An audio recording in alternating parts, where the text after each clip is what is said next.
লাঠি ধরে ধরে আর কতজন যেতে পারে, তাড়াহুড়ো করে লাঠি ধরে ধরে এখন বৌমার ঘরে গিয়ে উপস্থিত হয়েছে।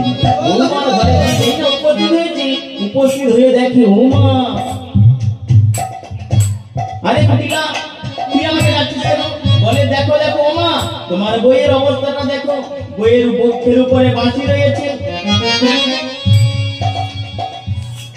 বুড়ি দেখো না, তাই তো আমার বইয়ের বক্ষের উপর বাঁশি এলো কোথা থেকে? এই কুটিলা শোন শোন শোন, বৃন্দাবনের বড়াই বুড়িকে একবার ডেকে নিয়ে আয়, বড়াই বুড়িকে ডেকে নিয়ে আয়। বলে কেন? বলে ও বড়াই বুড়ি প্রতিদিন বলে আমরা সবসময় বই বলি না রাধা কৃষ্ণ কলঙ্কিনী, আর বুড়ি তো বলে ও কলঙ্কিনী না, ও সতী লক্ষ্মী।